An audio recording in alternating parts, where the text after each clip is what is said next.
Sextante no Ar, o podcast da editora Sextante.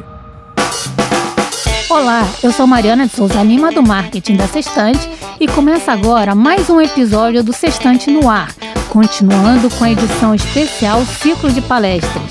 Para quem não ficou sabendo, a Sextante realizou um grande evento nos dias 8 e 9 de junho. Reunimos no Teatro Gazeta, em São Paulo, alguns de nossos autores para um encontro recheado de conhecimento. As palestras foram tão boas que resolvemos compartilhar o conteúdo com nossos ouvintes do podcast. No primeiro episódio, vocês ouviram Gustavo Cerbasi, autor de A Riqueza da Vida Simples, e Natália Arcuri, autora do Me Poupe, em um encontro sobre o que é a riqueza afinal. Agora, neste episódio, o Braulio Bessa se junta a esses dois autores, o Cerbasi e a Nath, para falar como alcançar a independência financeira com poesia. Você achava que não era possível? Parece que sim. Fica para conferir. Então vou deixar vocês com o bate-papo desses três grandes autores. Espero que gostem.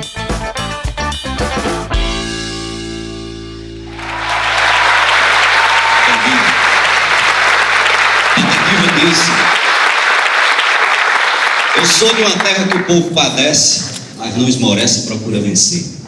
Da terra querida que a linda cabocla, de riso na boca, zomba no sofrer. Não nego meu sangue, não nego meu nome, eu olho pra fome e pergunto, o que há? Eu sou brasileiro, filho do Nordeste, sou cabra da peste, sou do Ceará.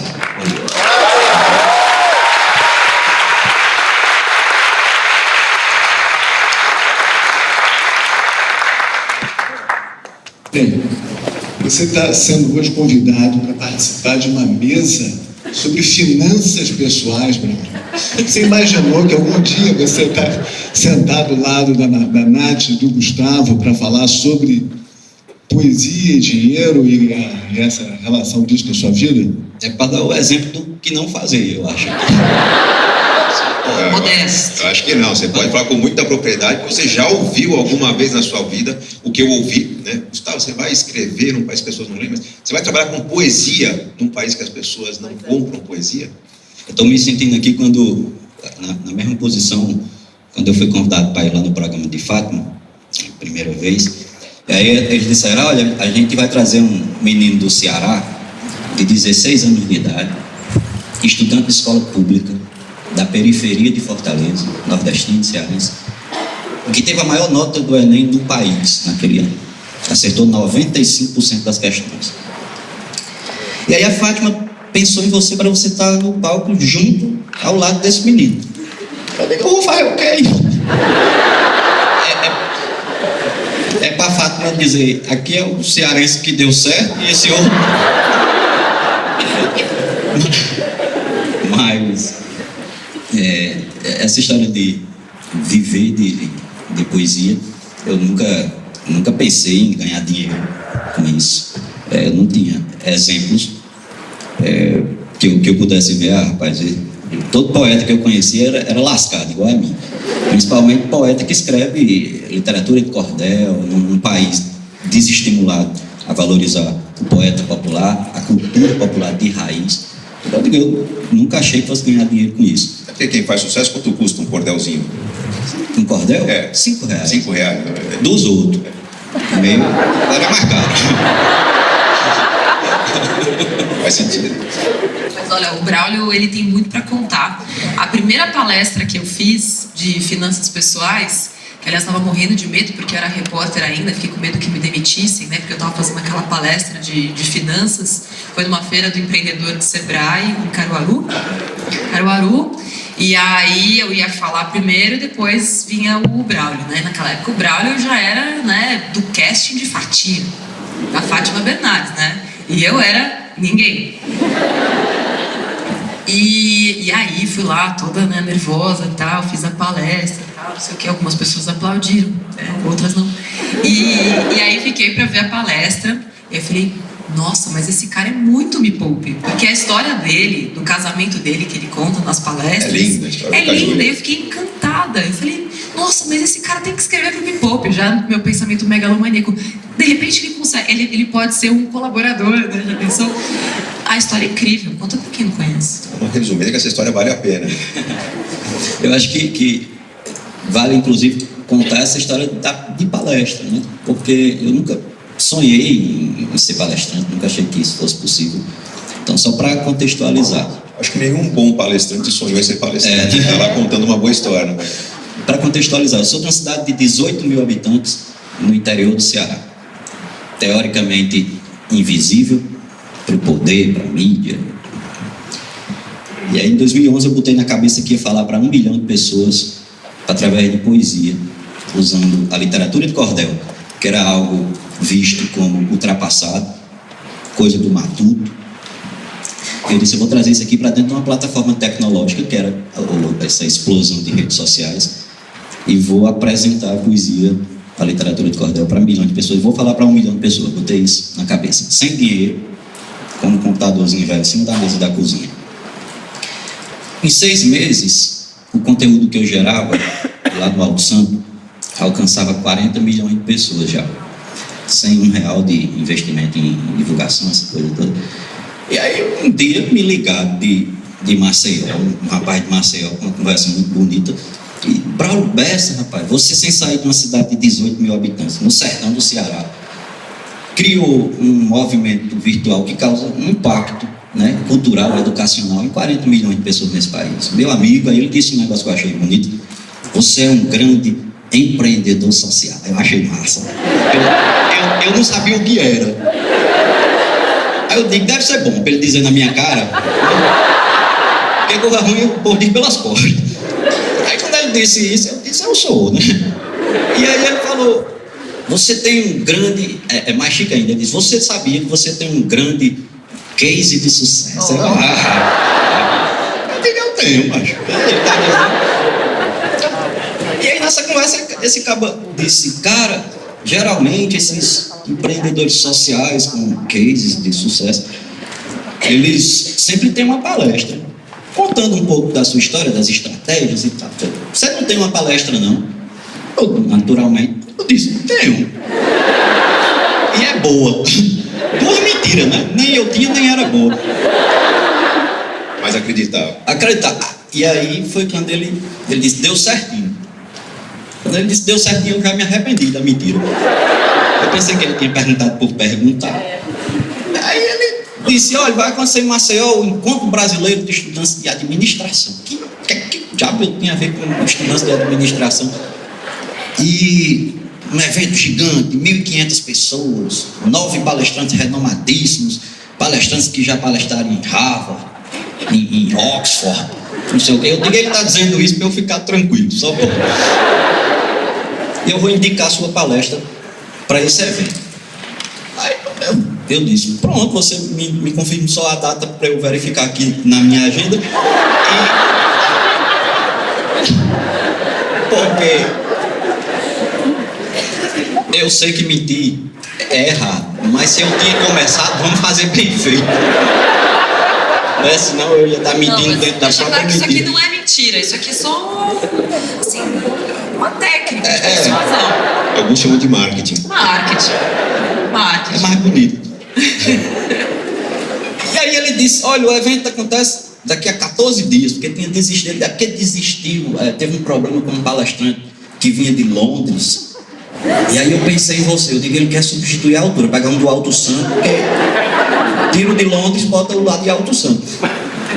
Enfim, rapaz, com a cara e a coragem, eu disse que ia e fui.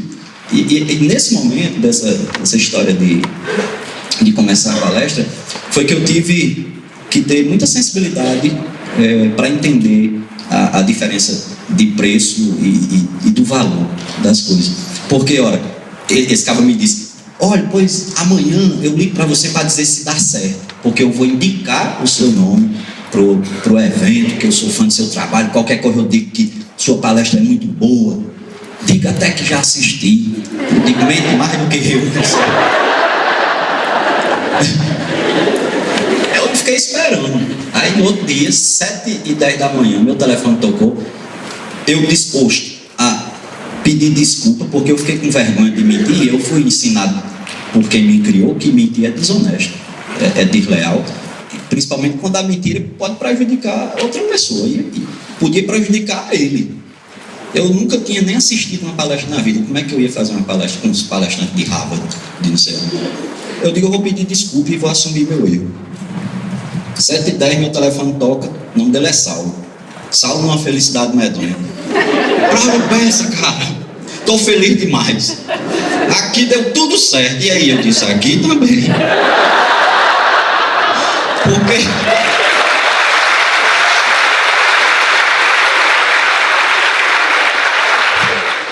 Porque eu não vim para esse mundo para estragar a felicidade dos outros. Eu não posso estragar a carreira, né? E nessa conversa foi quando ele primeiro, aí teve 2 pontos que foi aí onde entrou essa coisa de entender o valor, né, das coisas. Que teve 2 pontos. Primeiro que ele disse, rapaz, deu certo, mas a organização disse que a palestra tem que ter 1h30 de duração. Aí eu já disse logo, não tem problema não, a minha palestra tem 2 horas, mas eu corto mesmo. Eu faço, tirei brincando com ele. E a segunda foi quando ele falou, cara, é porque um evento desse é muito caro e a verba já está toda comprometida, não sei o quê. Pra você ter ideia, tem palestrante aqui com um cachê de 40 mil reais. Eu não sabia nem contar 40 mil reais, se botasse para eu contar. 40 mil reais eu me animei. Eu era recém-casado com Camila, a gente morava num Sobradinho, no interior, o povo faz muito assim, tem uma casa, aí constrói, é investimento, né? Constrói um negócio em cima para ter alugar. Aí a gente morava em cima da casa de dona Toninha de Joaquim Fausto, né? R$200 o aluguel. Eu digo, um palestrante que vai ganhar 40 mil, no mínimo é 400 para mim, para eu pagar 2 meses de aluguel. E aí ele disse, infelizmente não tem verba para lhe pagar cachê, você vem de graça. Aí eu primeiro que isso partiu meu coração, né, assim na hora. Mas segundo que eu disse, Saulo, rapaz, você acha que nós vamos se enganchar por causa de 40 mil? Pelo amor de Deus, pode botar meu nome. Porque era muito nítido que, para mim, naquele momento, que o maior cachê daquele evento era o meu. Era uma oportunidade. E uma oportunidade, vocês que falam tanto de finanças, vocês sabem disso, que uma oportunidade pode valer mais do que 40 mil, do que 400 mil, do que 4 milhões. Eu ia ter a oportunidade de subir no mesmo palco que um cara que faz palestra em Harvard, e falar para 1.500 pessoas, e falar da cultura do meu povo, falar de poesia. E aí eu fui, na cara e na coragem. Quando eu cheguei lá, entrei no palco, 1.500 pessoas, fiz a palestra, aí o povo terminou e aplaudiu de pé. Eu digo, é a primeira deles também, ninguém nunca assistiu outra. E aí de lá pra cá, quando o povo bateu palma de pé, era o povo dizendo que eu podia fazer isso, né? E aí a gente acabou nessa rodada medonha no meio do Brasil que a gente tá, já teve a alegria de estar com o Servaz lá em Araripina. Né, com você. Mas ele não lembrava.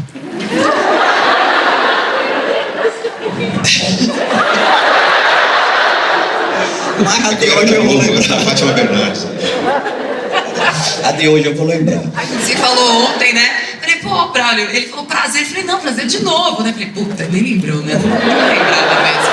Falei, então, talvez você não mais se lembrar, mas olha, a primeira palestra que eu dei foi antes de você e tal, e foi muito emocionante. Depois a gente, ainda nem te contei, que depois a gente ainda foi comer uns negócios que tinha lá, um escondidinho, um caruru, não sei o quê, não, né?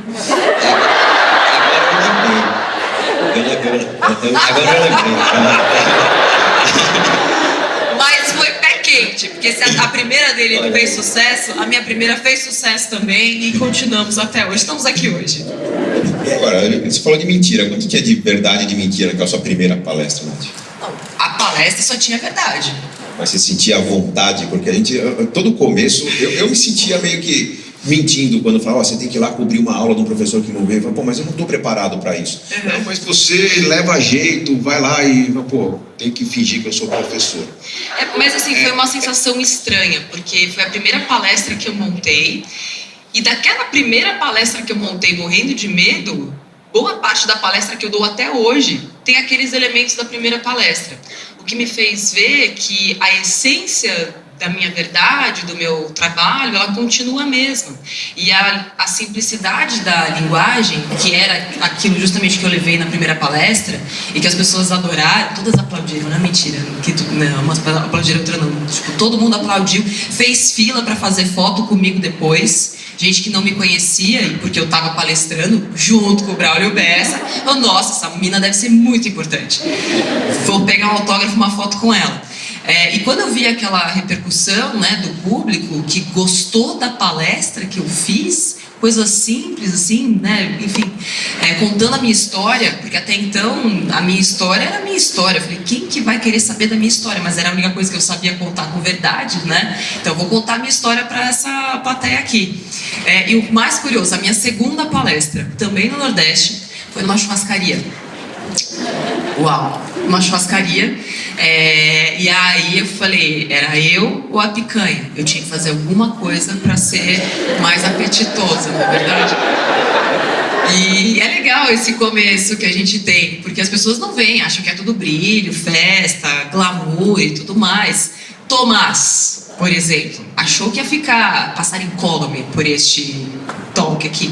Não fazia o what the fuck da ideia de quem eu era quando me apresentaram. Tem uma menina aqui, ele foi lá para ver o Manual do Mundo, numa agência onde a gente estava, o Manual do Mundo, um dos maiores canais do Brasil, lançaram o livro do Manual e tal. E aí nos apresentaram, falaram, não, você precisa conhecer essa menina, ela é ótima. O canal tinha 60 mil inscritos quando a gente se conheceu e tal. E aí eu falei, nossa, vou contar minha história, né, pra esse cara aqui, quem sabe. Tinham algumas outras editoras perguntando se eu não queria lançar livro e tal, não queria, porque também não acreditava que era algo que eu podia fazer. Imagina eu escrever livro, meu canal tem 60 mil inscritos, eu acabei de começar esse canal aqui, quem sou eu para escrever um livro para as pessoas? Então, esses medos acontecem na cabeça de todo mundo, passaram pela cabeça do Sebase, passaram pela minha cabeça, passaram pela cabeça do Grau, deve ter passado pela cabeça do Tomás também, quando viu, nossa, menina aí, gente. Não! Só tem mentiroso nesse papo! Te fala que ele buscou referências. Não, eu até me lembro muito bem. Eu me lembro que eu falei que você contou a sua história e eu, na hora, pensei num outro livro nosso chamado A Mágica da Arrumação, que é a história da japonesinha Marie Kondo, que desde os 6 anos de idade tinha uma fixação para arrumar a casa dela. Aí os irmãos ficavam loucos, jogavam tudo fora.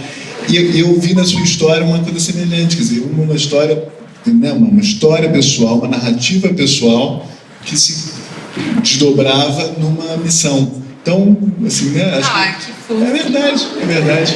Enfim, então foi muito imediata essa sensação. O que a gente não imaginava era que, passado, que a gente levou tempo para fazer o livro. Passado esse tempo. Tá me dando bronca que ele Não. Pra você entregar o livro. 1 ano e 8 meses, exatamente. Eu juro que não. Mas, enfim, então... Mas olha, tem perguntas aqui ótimas que eu queria botar para vocês. Eu queria antes falar o seguinte, quer dizer, você está, né, a riqueza da vida simples, tem o tema do minimalismo. Eles pediram para você contar a história do teu casamento, né? E eu acho que é um tema, essa história do minimalismo, que é muito presente em vocês três, que é um tema da valorização do que se tem, né, do viver bem, né?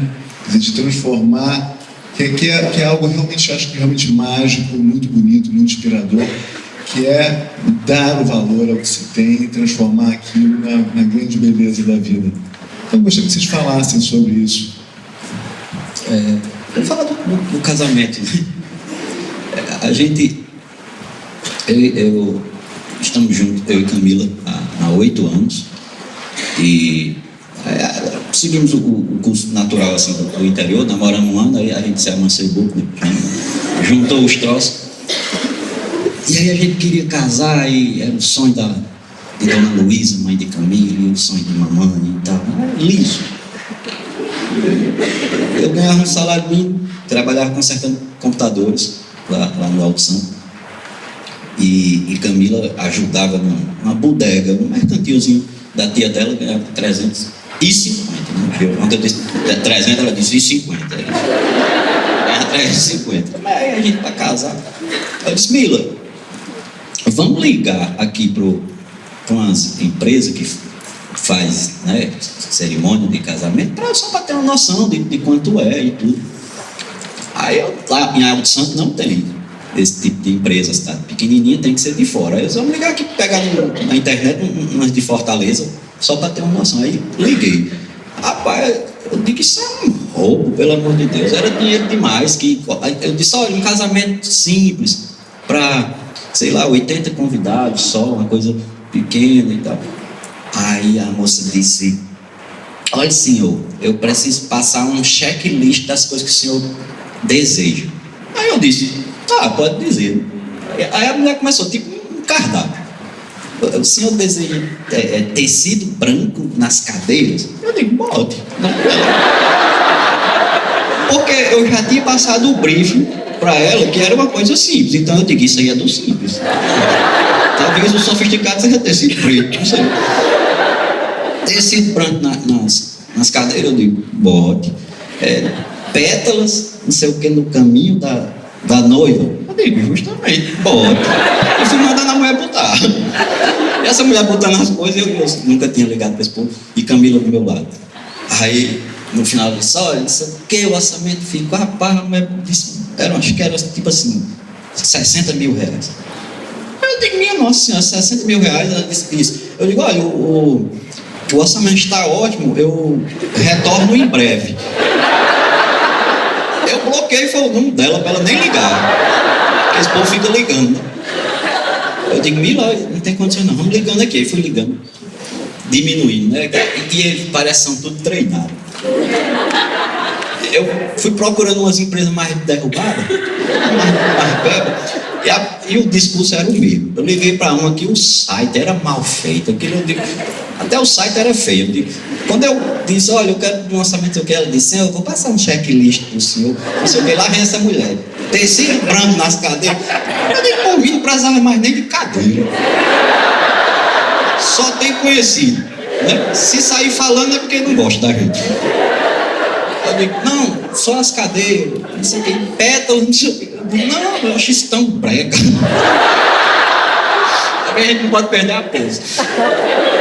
Eu sei que no final essa mulher, ela parece que ficou chateada comigo, porque eu não ia querendo nada praticamente, né? Ela, não sei o que, eu disse, não precisa não, só o básico. Ela, senhor, mas isso já é o básico. Eu disse, não, eu quero o básico mesmo. E ela, isso e tal. Aí ela pegou ar quando ela disse, e o bolo? Eu disse, o bolo mamãe faz. Não, eu tô no, né? O bolo mamãe faz. Aí ela disse, olha, senhor, eu vou fechar o seu orçamento aqui, não sei o que. Ficou em 8 mil, foi? Já era. Ficou em 8 mil para fazer um casamento pobre.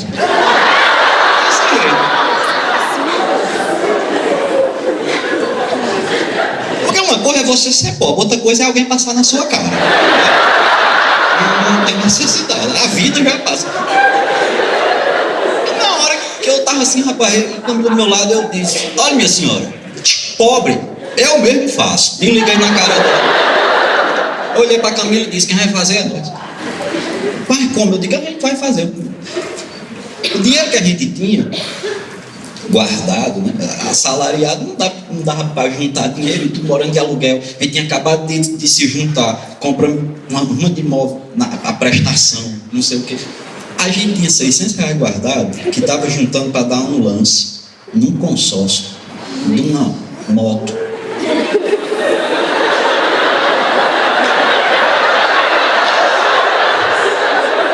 Era uma Honda Bis.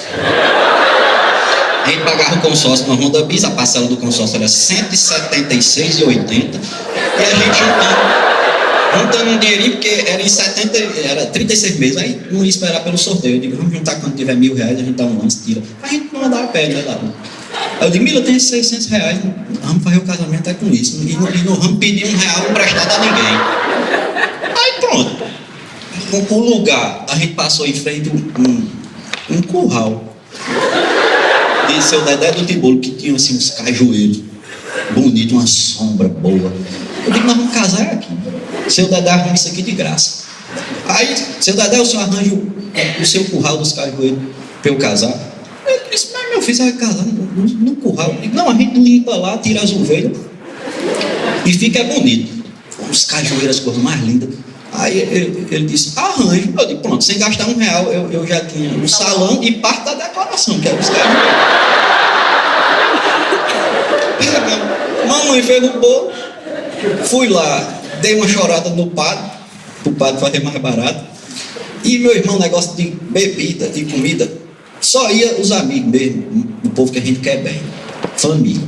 Eu liguei para cada um e disse, olha, negado, é o seguinte, a gente alugou 2 freezer lá no Mercantil de Jevilson. O aluguel do freezer era R$60 a diária.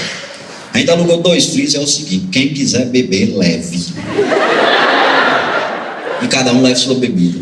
E para as mães de cada um dos amigos, ó, rapaz, tem como dona tia Rosália fazer um vatapá, a outra fazia um escondidinho, a outra fazia um arroz, a outra fez uma salada. Era nós chegando e o povo chegando com panela nesse casamento. A gente não sabia nem qual era o cardápio, né? Cada um ficou à vontade. Só comida leve, pensa. E assim, botaram as coisas em cima de uma mesa debaixo desses cajueiros. Não gastamos mais do que R$600. Fomos numa cidade vizinha, Limoeiro do Norte, que tinha uma variedade maior de lojas de artigos de luxo, de até R$1,99. Compramos rosas naturais de plástico, daquelas barbante, uns tecidos que era feio na loja. Quando você bota lá, misturado com o cenário. E casamos quando eu olhei para Camila entrando ali, meu irmão, podia ter gastado R$600 mil ou não ter gastado nada, o importante é que ela estava vindo e fizemos juntos.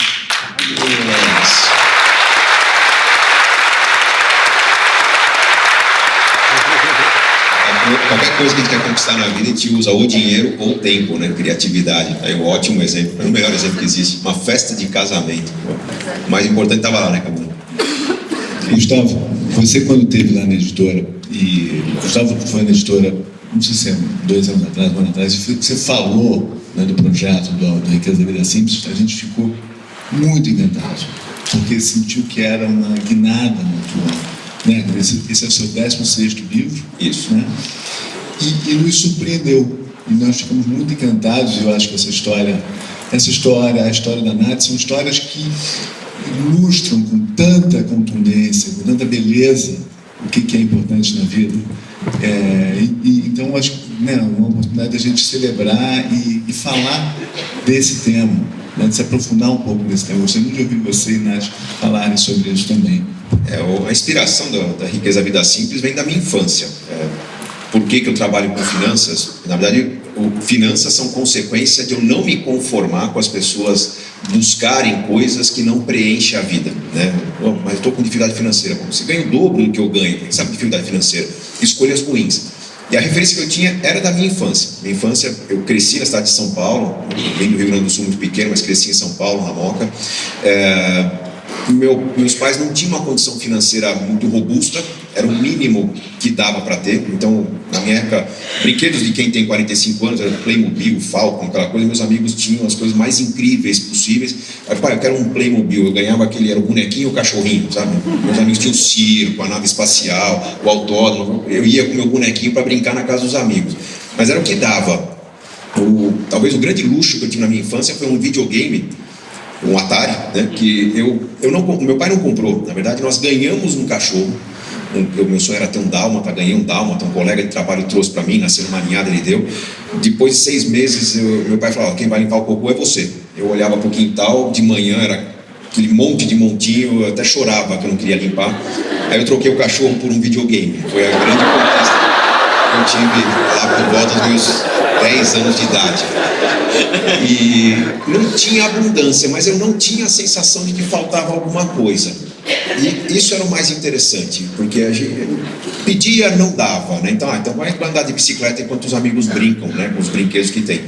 Mas a sensação de abundância que a gente tinha, porque todo fim de semana, a nossa atração, enquanto nossos amigos já iam a shopping em São Paulo, nossa atração era para ir para a casa da minha irmã no interior, ela não era dona, ela era funcionária de uma fazenda, meu tio era administrador da fazenda, mas eles reuniam os irmãos ali e desde cedinho no domingo tava tias esticando a massa, outra cozinhando tomate, outro depenando ali o frango e todo mundo em volta daquele negócio que era preparar o almoço italiano da família. E era um dia cheio, um dia intenso. A gente não via a hora de chegar ao fim de semana para estar com a família, para estar com a família e ter aquele convívio. Aquilo para mim marcou muito a infância, porque era uma infância de muitas experiências, de querer ver, de dar alimento para a galinha, de dar para o porco, isso aqui lá. E quando eu comecei a buscar isso com meus filhos, começou com: vamos para um hotel fazenda. Legal, gostaram, brincar com os bichinhos. Vamos alugar uma casa de fim de semana. Intenso. O dia que a gente pensou em alugar uma casa, uma temporada maior, que é o que vale a pena, tá? Para pegar uma semana entre o Natal e o Ano Novo é caríssima. Você vai alugar por 3 meses entre fevereiro e maio, por exemplo, você pega um preço bem legal. Foi quando surgiu a chance de, numa negociação de aluguel, comprar uma casa que eu não recomendo, né, um passivo, mas que o preço era muito convidativo, era para ser um investimento. Só que comprando barato, pensando em revender, a gente começou a usar aquela casa e a vida mudou completamente.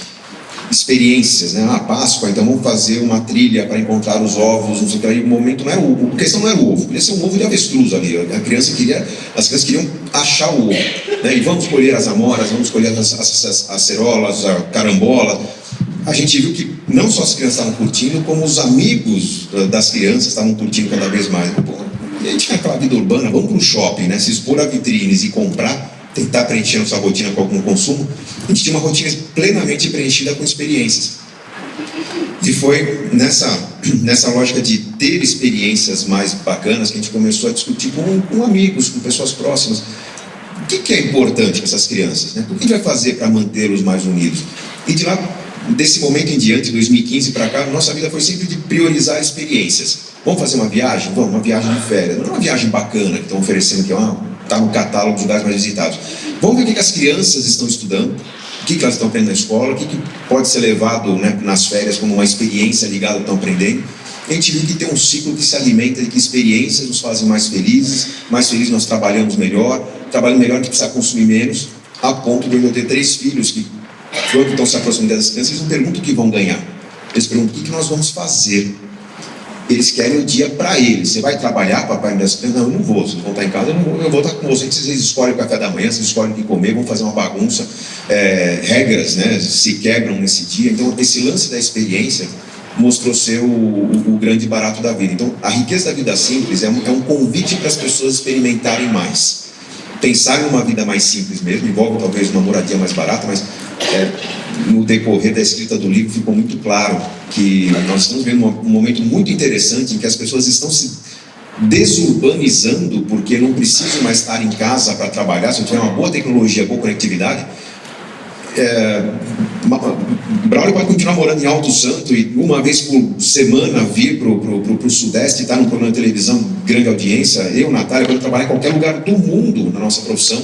Às vezes quem trabalha num banco, numa instituição, pode estar trabalhando no seu home office e se deslocar 2 vezes por semana para a cidade para interagir com o time, que é como se faz muito na Europa, por exemplo. Então, essa vida simples não é uma vida com menos, é uma vida com mais. De repente, uma casa maior, arejada, espaçosa, talvez um cajueiro no fundo de casa, e eu com uma boa conectividade tá ligado com o mundo, falando para 40 milhões de pessoas sobre a cultura nordestina, mas sem sair do Nordeste, né, sem ter que mobilizar. Então, essa transformação social que a gente está vivendo está permitindo ter uma vida simples. Abrir mão do carro, abrir mão daquele caro metro quadrado urbano, ou de repente ter o caro metro quadrado urbano, mais uma coisa mais compacta, funcional, e de fim de semana eu alugar algo no interior para ter uma vida um pouco mais saudável.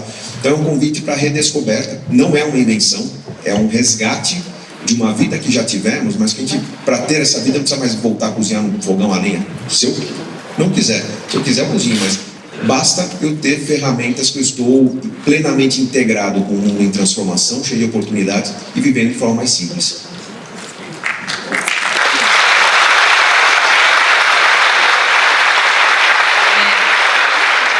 Toda vez que eu dou entrevistas, As pessoas perguntam, mas você teve que abrir mão de muitas coisas, né, para ter o que você tem, para fazer o que você faz. Do que você teve que abrir mão, porque o que você não comprou. E é curioso perceber como as pessoas acreditam que no processo de você enriquecer, de você ter, de você crescer, de você prosperar, você precisa abrir mão das coisas. E eu tentava, assim, corresponder às expectativas, né, dos repórteres. Eu começava a pensar, meu Deus, do que eu tive que abrir mão? Eu falei, mas eu não tive que abrir mão de nada, porque eu tive tudo o que eu queria. Essa é a grande diferença. A questão do minimalismo, que está muito em moda hoje, na verdade é uma visão um pouco diferente da mesma coisa, que é buscar o essencial. O que eu preciso? Então, se eu sempre parto do que eu preciso, que é estar com a minha, no caso dele, com a minha esposa, no dia mais incrível das nossas vidas, o mais importante é nós estarmos juntos. Não é fazer uma festa, não é mostrar para as pessoas o poder que nós temos. O mais importante é nós estarmos juntos. E quando eu digo isso, as pessoas costumam falar, mas não é possível. Se você imagina que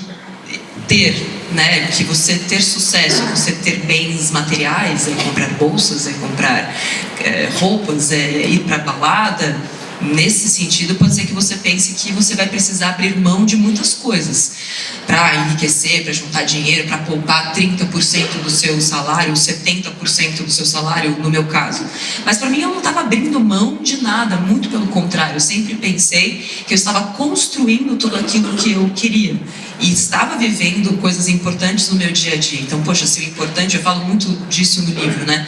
Se o importante para mim é eu me divertir, estar perto da minha família, estar perto do meu marido, estar perto das minhas amigas, isso é o mais importante. Eu vou encaixar isso naquele budget que eu tenho, né? Todo mundo tem um budget. E com a minha criatividade eu vou fazer exatamente o que eu quero com o dinheiro que eu quero, com o dinheiro que eu tenho, na verdade, com o dinheiro que eu tenho. No momento em que eu tiver mais dinheiro, aí lá na frente eu vou pensar o que eu quero. E sempre pensando naquelas minhas metas maiores, na minha independência financeira, no apartamento que eu queria ter. E sempre me perguntando, antes de mais nada, o porquê eu quero aquilo. Tá, por que eu quero um apartamento? Por que eu quero um carro? Eu não quero um carro para mostrar para os meus parentes, para minha mãe, que me pergunta por que eu estou fazendo isso. Não, eu quero um carro porque o carro, lá quando eu tinha 8 anos e comecei a juntar dinheiro para comprar o meu carro, ele significava a minha liberdade. Eu queria fugir de casa. Eu juntei dinheiro para comprar o meu carro porque eu associei o carro à minha liberdade. Depois eu associei o apartamento à minha liberdade. Depois eu associei a minha independência financeira à minha liberdade. E no momento que você sabe o porquê daquilo, o que é mais importante, as coisas passam a ter menos sentido. E por isso faz sentido você ter uma vida mais simples. A vida mais rica, ela passa a ser uma vida com menos coisas. Porque você começa a entender que o que é essencial é estar perto, é se divertir. Mas como é que eu vou me divertir com pouco dinheiro? Que preguiça. Não vou nem responder essa pergunta. Tem um lance que pessoas mais felizes consomem menos, né? Elas se sentem plenas de amor, plenas de trabalho, plenas de... E uma questão assim, para mim é fato, né?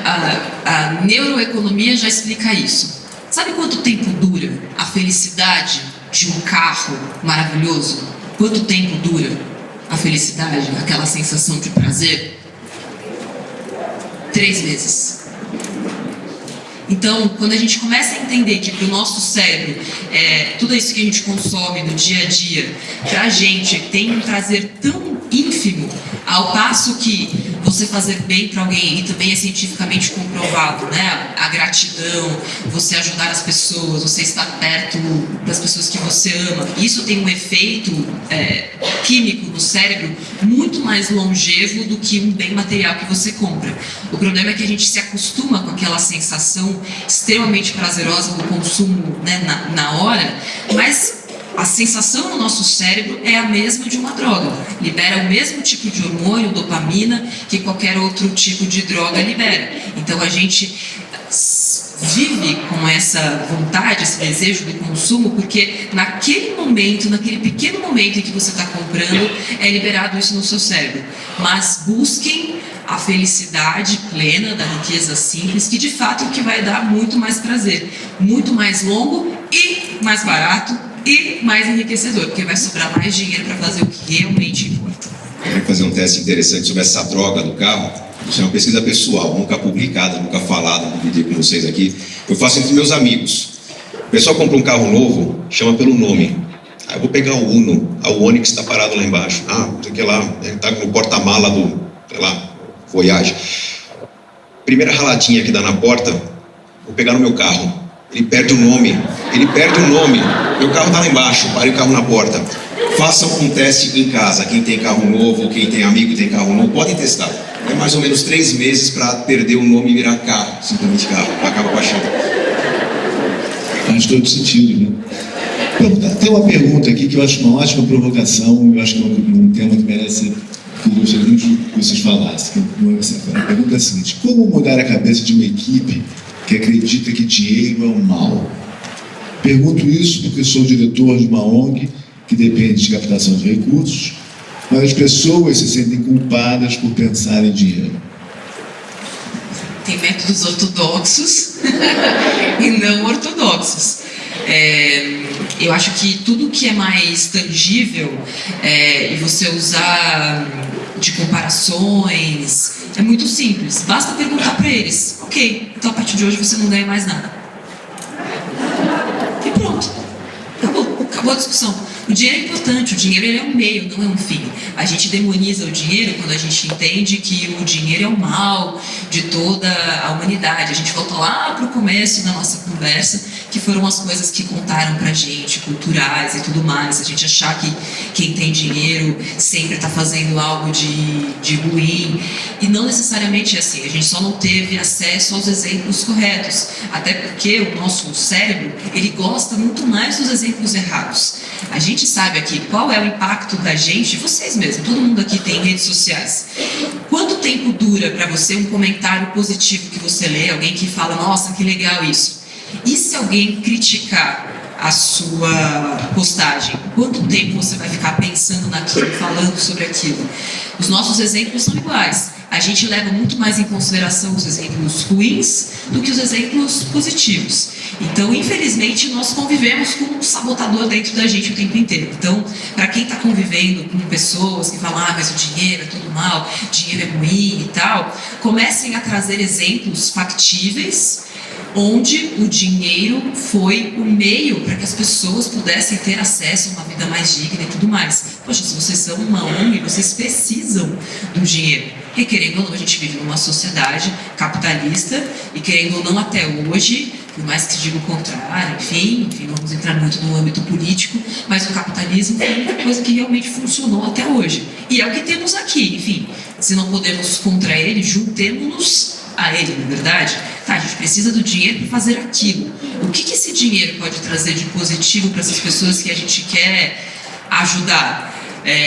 Quando você começa a trazer esses exemplos mais tangíveis para a sua equipe, mostrando que, olha, o dinheiro vai nos proporcionar isso. É sempre isso. O que o dinheiro pode proporcionar, não o dinheiro pelo dinheiro. O dinheiro pelo dinheiro mesmo, como número, como volume de dinheiro, ele não traz felicidade. Dinheiro não traz felicidade. Agora, o que o dinheiro nos proporciona, e é esse proporcionar, é a liberdade, é o conforto, é a dignidade, isso sim nos traz felicidade. O dinheiro, ele é um meio, ele nunca pode ser tratado como um fim.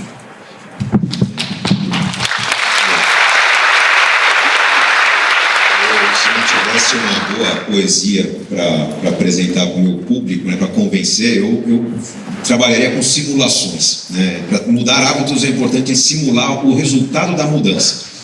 Não só numa ONG, mas na família. Se alguém perguntar: mas por que você está deixando de aproveitar para ficar estudando tanto ou ficar investindo tanto? Alguns não vão entender, pais, amigos, pessoas que nos amam. E a argumentação é: olha, porque eu fiz as contas e com essa mudança de hábito, daqui a 1 ano eu estou assim, daqui a 2 estou assim, daqui a 3 estou assim. Isso se não melhorar nada, porque eu vou aprender mais coisas e vou acelerar esse processo. Para uma ONG, ou qualquer entidade sem fins lucrativos, né, a gente fala que o que incomoda é a palavra lucro, né? Lucro parece que é algo ruim. A prefeitura deu lucro de 2 bilhões. Nossa, que horror, não, lucro é proibido, então chama de superávit, está tudo certo, é a mesma coisa, mas as pessoas não se incomodam. Numa ONG, A argumentação que ele tem que usar é: olha, nós temos uma capacidade de mobilizar e atender. Qual que é o resultado dessa capacidade? A gente consegue fazer uma ação no domingo na Paulista, a gente consegue atender um bairro, uma cidade. Se nós tivermos um superávit de 1 milhão, nós expandimos para a cidade vizinha. 10 milhões, a gente atende o Estado. 1 bilhão, a gente vai para a ONU. Eu preciso entender que se eu tenho capacidade de mudar vidas, o superávit é o que me permite ampliar esse leque de atuação, que precisa de divulgação. Você vê as grandes instituições sem fins lucrativos, pega a ACD, né, que é ação na televisão, e exige uma mobilização que exige recursos, que alguém que é dono do espaço de televisão vai doar aquele espaço para arrecadar. Então, eu preciso ter a capacidade de usar recursos, de captar, não gerar lucro, eu gero superávit. O superávit é usado para o bem da própria ação da instituição. E assim eu consigo mudar o comportamento das pessoas. Tem poesia. Vamos encomendar. Você pode fazer mais poesia sobre essa coisa toda? Eu vou passar o orçamento. A gente divide. Não, eu acho que assim, a gente vive uma situação eu vivo uma situação muito estranha, que eu comecei a sofrer um certo preconceito quando o povo viu que eu estava ganhando dinheiro, sabe? Parece que é errado. Você continua em Alça. A gente tem uma das casas em Alça. É isso aí. Mas aí na casa em cima da tia... Não, tem uma casa lá em Alça. Tem uma casa em cima da casa dele. Mas esse é o ponto, né? Eu acho que esse é o ponto. É exatamente isso, porque parece que ganhar dinheiro é errado, e incomoda quando você fala do dinheiro, já tem um certo preconceito e tudo. Eu sou um cara do interior que escrevo poesia e sempre falei muito do sentimento humano e tudo. E aí, de repente, as pessoas veem você ganhando dinheiro e tudo, e parece que você tem que seguir lascado a vida toda, e parece que você está fazendo alguma coisa errada, sabe? Tipo, eu postei uma foto, sei lá, uma vez numa estrada no sertão, e apareceu o meu carro lá no fundo. Eu não postei aquela foto para mostrar o carro, que eu não sou me mostrando, não. Aí um cara comentou na rede social: um nordestino, o estereótipo, nordestino de verdade tinha que estar andando era num jumento, não era num carrão desse, não.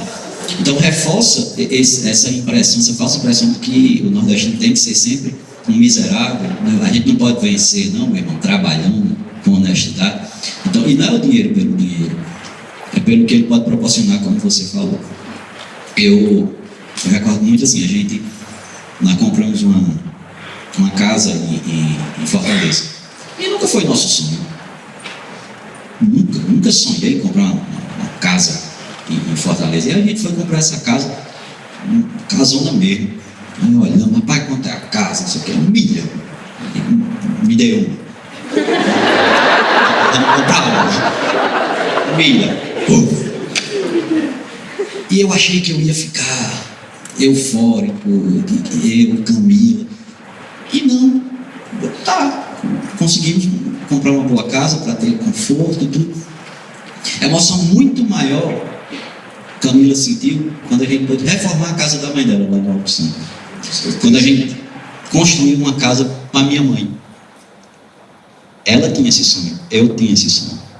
Então é errado lutar para ganhar dinheiro, para conseguir realizar sonhos. Eu não acho, de jeito nenhum. Isso é vida simples. Muita gente pede dinheiro agora, Braulio. Isso é uma pergunta do público, tá? Pareceu que foi minha, mas... Eu fui fazer uma palestra antes de ontem em Teresina, no Salão do Livro do Piauí. Aí foram me buscar no hotel, aí uma pessoa chegou e disse: olha, o homem mais rico do Piauí, dono desse shopping aqui, dono de não sei o que, dono do Piauí, quase todo mundo, bilionário, tá lá na primeira fila já, esperando que quer falar com você. Eu digo que deve ser para pedir dinheiro emprestado, do jeito que eu tô, porque rapaz, acaba numa cidade pequena, no interior, aí aparece logo a fama que você tá rico, porque na televisão, né, contratado da Rede Globo, tá lá, né? Na Rede Globo. Aí sai essas notícias do livro, na lista dos mais vendidos. E a conta do povo é bem fácil lá. É assim, quanto é um livro? Um livro meu, 30 reais. Se vendeu 100 mil, aí, rapaz, 3 milhões, lindo. Tudo no seu bolso, né? Sem custo. Rapaz, aí eu sei que no interior eu estou pior do que vereador. Se eu passo para tomar uma cana, eu pago 1 litro pro outro. Se eu passo para tomar uma tapioca, tem outro, vai pagar a minha. E assim, vai é dinheiro emprestado e tudo. Eu digo, rapaz, olha, eu acho que tudo tem um lado bom, um lado ruim, né? E o lado ruim é que eu sou ruim de negar. Eu sou ruim de negar e a gente acaba se lascando de vez em quando nessas coisas. Mas o povo pede dinheiro, casa na internet. Uma pessoa mandou uma mensagem esse dia, não foi? Para mim, aí botou assim: Braulio Bessa, eu tenho 2 sonhos na minha vida. Um é lhe conhecer e o outro é ter uma casa. Você poderia realizá-los? A minha vontade era de responder: olha, eu só posso lhe dar a casa, né? Ou então dizer: escolha qual dos 2. Aí se ela dissesse: entre os 2 lhe conhecer, aí eu ia dar uma casa para a mulher, né? Eu digo: olha, o que eu posso fazer é lhe conhecer, agora a casa está difícil, né? Mas o povo pede. A casa apresenta a gente para ela. Ah, é? Então pronto, eu vou passar o endereço de vocês. É um prazer. Vamos lá, vamos desfrutar o litoral do Ceará. Falando de sonho, né? Quais são os sonhos, né? Quer dizer, vocês, né, falam que tem todos, né, os objetivos, você até no seu livro fala, né, que você se vê como um atleta, né? Você foi um atleta, de fato, e o subtítulo do seu livro fala em sonhos, né? E você está aí sempre, né, criando, usando a sua criatividade. Eu gostaria muito, a gente está se aproximando agora do final da nossa manhã, vocês falassem um pouco de quais são os sonhos de vocês, como é que vocês, né, acredito que vocês passaram por uma transformação muito significativa na vida de vocês, enfim, né? Quais são os sonhos? Quer dizer, o que vocês carregam dentro de vocês que inspiram e dão esse brilho de vida que a gente hoje teve nessa manhã a oportunidade de testemunhar e de ter o prazer de estar aí vendo isso? Mas sou eu? Bom, é curioso falar de sonhos, porque hoje eu vivo uma realidade, uma vida, uma série de possibilidades que eu não imaginava, não sonhava ter há 10, 15 anos atrás, e uma liberdade muito grande. O que dá vontade de fazer, a gente faz, né? A gente tem uma condição financeira muito abundante, a gente normalmente não olha preços como sendo uma primeira referência. Quero fazer uma viagem, não importa quanto custa, você decide a viagem, né? Depois a gente organiza como vai pagar. Então, eu não tenho sonhos que eu precisaria pagar para fazer. Talvez, quanto custa fazer um voo de gravidade zero? $300 mil, alguma coisa maluca. Eu sempre topo fazer alguma coisa diferente, mas eu não tenho sonhos de consumo. Eu tenho medo de falar que eu conquistei tudo que eu queria na vida, porque toda vez que eu tive esse sentimento surgiu algo muito maior. Por exemplo, a série Casa Inteligente que a gente está vivendo agora, de viver uma casa sustentável, ela está me trazendo um sentimento que eu tive lá quando eu escrevi o primeiro livro, que eu sabia que estava fazendo uma coisa muito importante, o porquê, não o quê, né? Não sabia onde ia parar, e eu fui infinitamente mais longe do que eu imaginei que iria, né? Minha referência no momento era um brasileiro chamado Mauro Halford, que tinha um livro de 100 mil exemplares vendidos. Eu queria ter uma fração do sucesso dele. Eu não sei o quanto de mobilização haverá em torno desse projeto Casa Inteligente, do projeto Vida Simples, que eu acho que é uma solução muito forte para o Brasil. Não tenho ambições políticas, não gosto de falar que eu conquistei tudo que eu queria na vida, porque meu sogro, quando eu me casei com a Adriana, ele falou: pô, realizei tudo que eu queria na vida. Ele morreu um ano depois. Na verdade, sonho que eu tenho, uma vontade. Eu adoraria viver até os 120 anos de idade, sinceramente, porque eu acho que a vida é algo muito bom de ser vivido. E eu tenho a responsabilidade de formar meus filhos. A Natália sempre se emociona, mas quem está emocionado sou eu. Mas a responsabilidade de formar bons filhos, filhos que transformem o país, que tenham a capacidade de melhorar o país, a sociedade, o mundo talvez, porque acho que o conceito de país está ficando muito pequeno para os jovens de hoje. Mas eu tenho a vontade de continuar transformando, de continuar tendo saúde para todo dia acordar e fazer, porque não tenho preocupação de pagar as contas no fim do mês, nem de alcançar a independência financeira que foi alcançada há muito tempo atrás. É a vontade de continuar tendo vontade de fazer, vontade de transformar. Esse é o meu grande sonho, de me manter saudável, me manter feliz e inspirar meus filhos e todos aqueles que seguem meu trabalho, os milhões de pessoas que eu cuido quase como se fossem filhos, para que eles se tornem multiplicadores, né? Que respeitem o trabalho de quem ralou muito, como uma Natália, quem rala muito como um Braulio, como nós, né? Vender livros, né? Eu tenho vontade de abraçar cada livreiro do país, cada professor do país, e a gente transforma.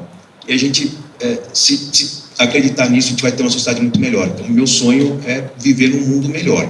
Ainda não sei exatamente como, mas sei que todo dia eu faço o possível e está sendo bom demais. Eu queria viver até os 120, 150, 200 anos. Espero ter saúde, só isso.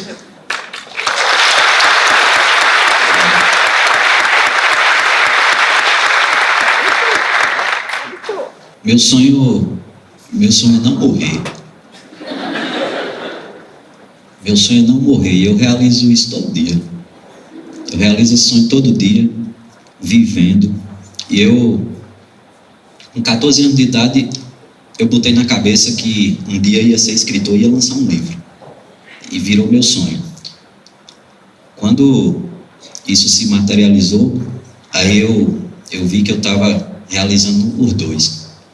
Porque quando eu lancei um livro e quando eu imagino que existe uma poesia que é mal educada, que não bate no coração de ninguém, que já chega com 2 pés chutando a romba e entra dentro da alma e que está na casa das pessoas, no coração das pessoas, aí eu tenho certeza que eu não morro nunca, né? Que nós já somos imortais, eternos.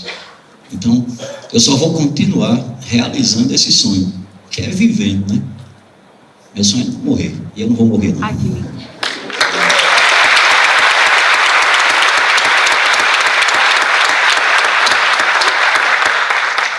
Olha, o meu sonho, eu não tenho filhos, além do juro composto, e não pretendo ter filhos. Eu acredito que o meu filho é o Me Poupe, e é nele que eu acredito, é nele que eu deposito todas as minhas energias,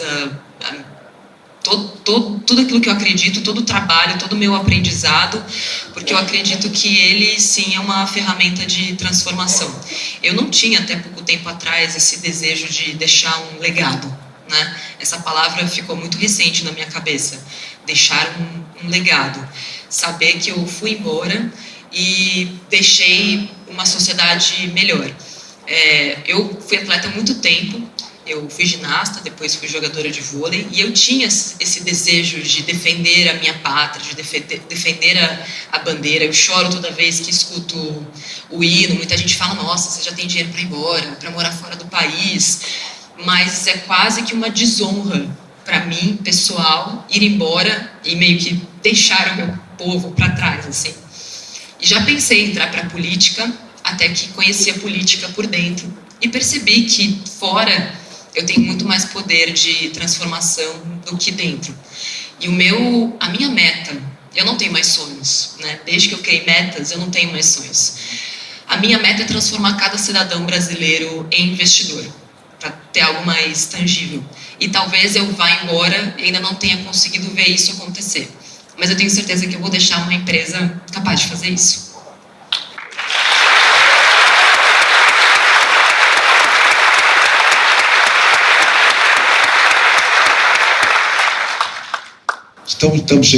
Chegamos ao fim, mas...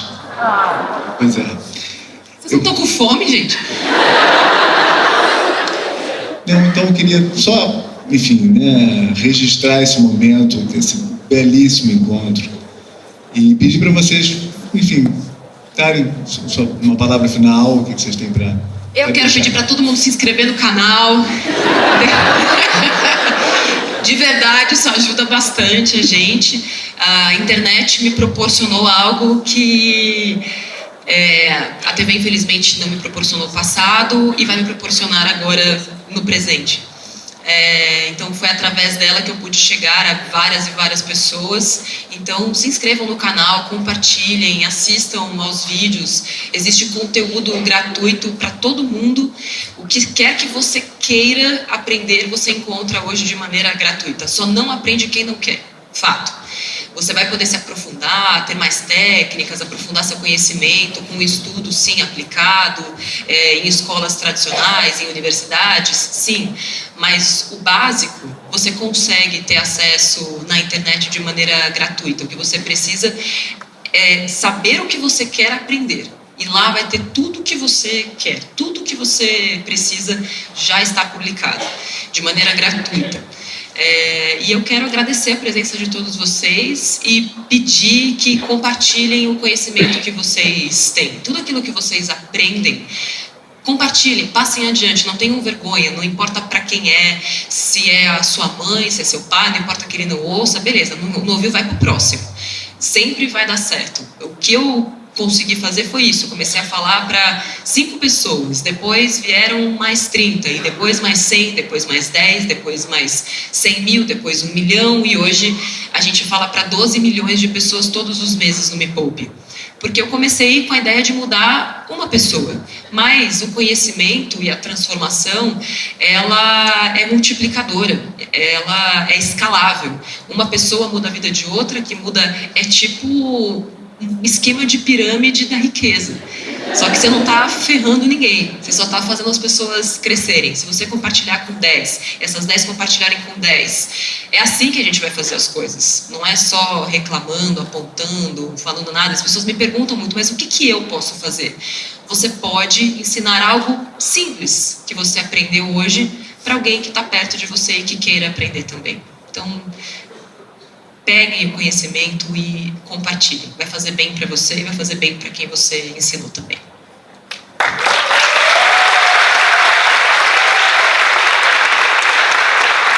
Falou de pirâmide da riqueza, eu vou usar um termo melhor, porque você quer dizer que é a corrente da felicidade. Tem um filme que fala muito bem disso, né? Se for para deixar um recado, é redundante falar, né? Sigam-nos nas redes sociais, compartilhem, curtam, mas leiam A Riqueza da Vida Simples. É um convite para você ter uma visão totalmente diferente do mundo que vem pela frente. E acreditem, porque é impressionante como que acreditar faz com que a gente transforme as coisas, né? Se a vida não está legal, se eu não estou feliz, se eu estou ansioso, frustrado, começa em mim a transformação. E tem várias técnicas, né? Eu se acordei e achei que a coisa não está legal, eu não queria estar trabalhando hoje, eu normalmente de manhã vou buscar alguma coisa na padaria, ou é pão, alguns frios, e você chegar na padaria sorrindo, muda completamente o seu dia. Ler uma poesia muda completamente o seu dia. Tem uma poesia do seu lado, ouça uma poesia bem declamada, e isso muda completamente o dia. Então, muitas vezes ele está reclamando de um país ruim, que não é ruim, quer ir embora quem não conhece o Brasil. Né? Antes de ir embora do Brasil, visite pelo menos as 5 regiões. Você vai ver um mundo que você não conhece, um mundo de alegria, de prosperidade, de esperança. Tem gente que acha que vive num país ruim, que tem um governo ruim, que escolheu a carreira ruim, que está num relacionamento ruim. E aí o que falta é sorrir um pouco mais, confiar um pouco mais e começar a parar, pensar e agir sobre aquilo que não está legal. E às vezes o agir começa com um sorriso. No planejamento financeiro, a pergunta mais poderosa que tem em todos os meus livros é: você está feliz? Se não está feliz, muda. Ah, mas mudar ou perder o quê? Escolhe uma vida um pouquinho mais simples, você vai ser mais feliz. É o convite que eu faço para vocês e é contagiante. A gente está num processo de transformação social muito grande, que hoje a gente usa o nome educação financeira, mas vai ser uma forma de viver daqui a alguns anos. A gente vai ter muito orgulho de ter participado desse processo todo. Obrigado pela presença de todos, gente. Valeu.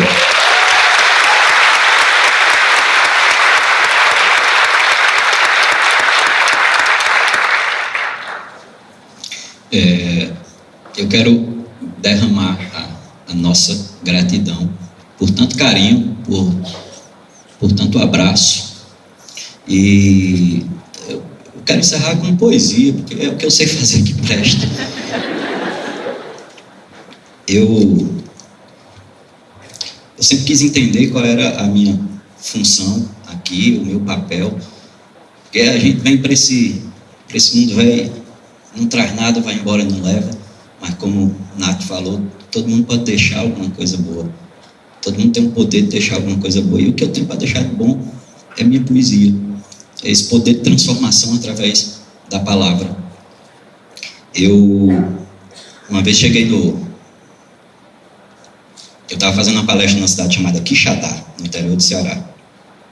E aí uma moça se levantou e pediu para falar no palco, no meio da palestra.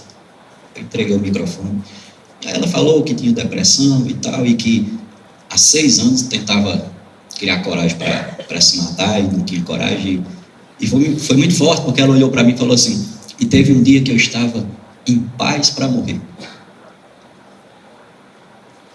Fui para um quarto, me preparei, e aí quando eu ia cometer o ato, eu fui na televisão do quarto e ia aumentar o volume o mais alto possível. Não sei se ela não queria que alguém ouvisse alguma coisa. E você ia começar a declamar um poema. Eu ouvi. Quando você terminou, o sentimento de vontade de morrer se converteu em vontade de viver. Nesse dia, eu ouvi, fiquei muito chocado, mas cheguei em casa e fui nas redes sociais e postei no meu Facebook. Se algum poema meu já lhe fez bem, me conte a sua história. Porque eu imaginei que existia muita gente. E eu recebi em 40 minutos 8 mil e poucos depoimentos. De todo tipo de gente. Falando sobre inúmeros temas que eu já falei, sobre perdão, sobre racismo, sobre educação, sobre homofobia, sobre amor. E desses 8 mil e poucos depoimentos, metade falava de um poema específico. Um poema que se chama Recomeço. E eram pessoas diferentes, com histórias diferentes, mas com recomeços diferentes, e que as mesmas palavras puderam ajudar, né? Eu quero encerrar declamando esse poema. Posso? Por favor. Deixa eu pegar o livro. Vou declamar aqui mesmo, sentado, não precisa ir para ali, não, né? Diz assim: quando a vida bater forte e sua alma sangrar, quando esse mundo pesado lhe ferir, lhe esmagar, é hora do recomeço. Recomece a lutar.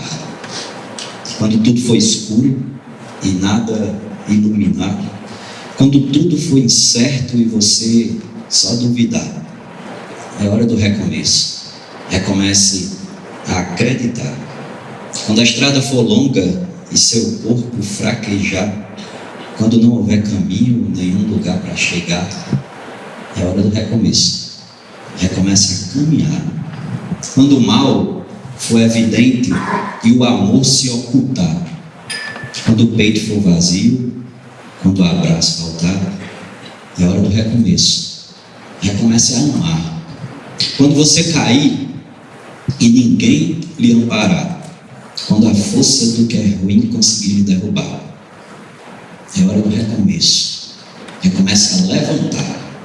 E quando a falta de esperança decidir lhe açoitar, se tudo que for real for difícil suportar, é hora do recomeço. Recomece a sonhar. Enfim, é preciso de um final para poder recomeçar, como é preciso cair para poder se levantar. Nem sempre engatar a ré significa voltar. Remarque aquele encontro, reconquiste um amor, reúna quem lhe quer bem, reconforte um sofredor, reanime quem está triste e reaprenda na dor. Recomece, se refaça, relembre o que foi bom, reconstrua cada sonho, redescubra algum dom, reaprenda quando errar, rebole quando dançar. E se um dia lá na frente a vida der uma ré, recupere sua fé e recomece novamente.